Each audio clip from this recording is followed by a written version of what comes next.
We've been saying for decades, exercise more, eat less. Hasn't worked for decades, so we need to try a different approach. My name is Dr. Christopher Weber. I'm a primary care physician with the Germantown Clinic, part of Ascension, Wisconsin. Absolutely, stress can lead to weight gain for all sorts of reasons. One is sleep, so stress can interfere with sleep, and poor sleep can cause weight problems.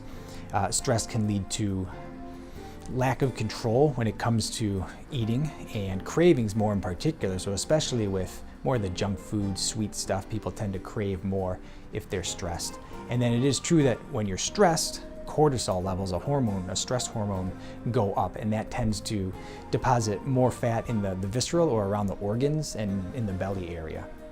Metabolism is incredibly complicated. There's all these hormones and enzymes and different hunger situations and different social environmental settings that all affect our metabolism. But there are things that you can do to adjust your metabolism. One of the most powerful things is getting enough sleep. People don't often link sleep with metabolism and weight, but so again, on a population level, 7.7 hours each night of sleep is ideal for the healthiest weight. So body mass index is what your weight is compared to your height, and on a population level, we have a pretty good range for where that number should be, but for an individual it varies quite a bit. General healthy goal is 20 to 25 about.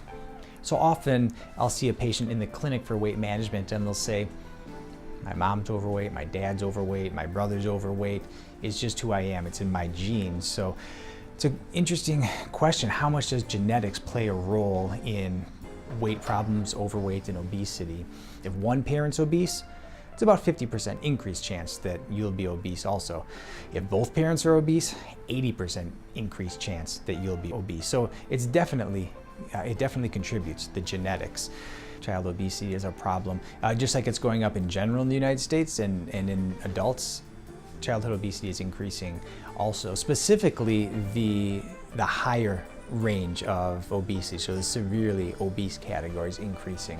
Being a good role model as a parent is extremely important. So you making good food choices, you being active, your kids will see that. Other thing that families can do to help with weight issues is physical activity. So an hour a day is what we recommend for physical activity for kids, which if you're not used to doing that, that's a lot. There are, with televisions and video games and lots of homework and things like that, you can sit for hours and hours outside of school even and not get any physical activity. And so aiming for an hour a day of physical activity for kids.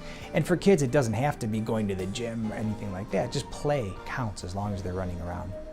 So overweight and obesity is a growing problem in the United States. Approximately 35% of the population is going to be obese by the year 2020.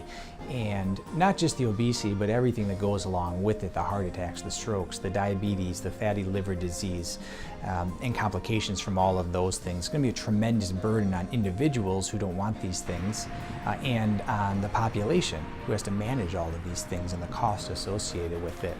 But there are things we can do. That's why I encourage you to see your doctor, ask about specific nutrition approaches, ask about specific physical activity approaches.